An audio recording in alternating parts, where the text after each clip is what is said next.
All right, Keir Starmer has issued a strong rebuke of the welfare benefit system across the UK, labelling it as unsustainable and unfair.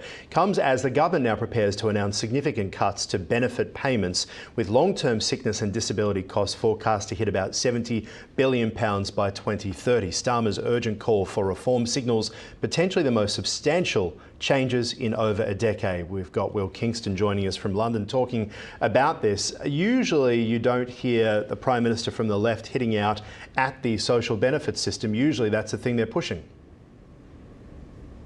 That's exactly right. And I think it's an indication of how dire the economic situation is in the United Kingdom. So, without wanting to put too fine a point on it, the country is going broke very rapidly. I think debt to GDP has hit 98% now.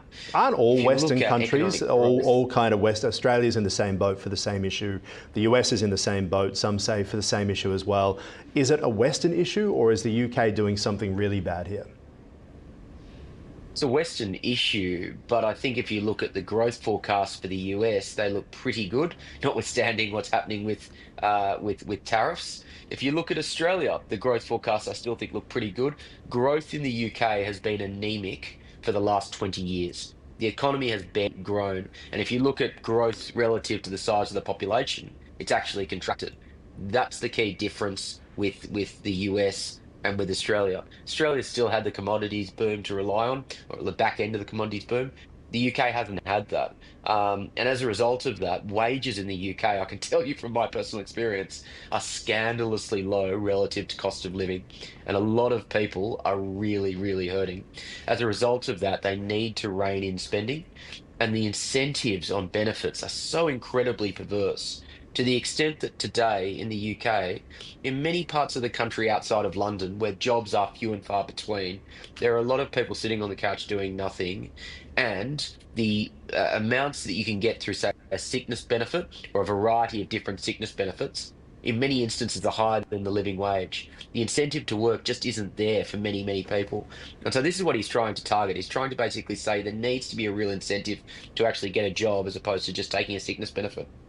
Now, there's one thing, Ahron, I'll add, and it's a slightly... No, I'll let you go. Oh, I was just going to say that obviously there have always been concerns about the benefit system in Australia. We've seen it in the UK as well. I was listening to your Fire at Will podcast talking about this issue and was really shocked and surprised by just how easy it is in the UK to get on some sort of pension, particularly disability pension, and that it's seen as basically an easy way to, I think your guest said, hide the number of unemployed, because once you're into this system, you're off the unemployment system and essentially become a forgotten person. Yeah, that's right. And thank you for the plug as well, by the way. But the other thing is as well, unlike Australia, there isn't the same rigorous testing to ensure that you're continuously looking, or at least, trying to search for a job. It's just there isn't that same level of rigor in the system. The other contentious thing which has been brought up is that the fastest growing part of sickness benefits are the most expensive part of the pension system. And then the biggest growing component, or fastest growing component, I should say, of sickness benefits are mental health claims. Now, this is a delicate conversation, because I'm not for a second saying that mental health isn't a serious issue and at its absolute worst can be crippling.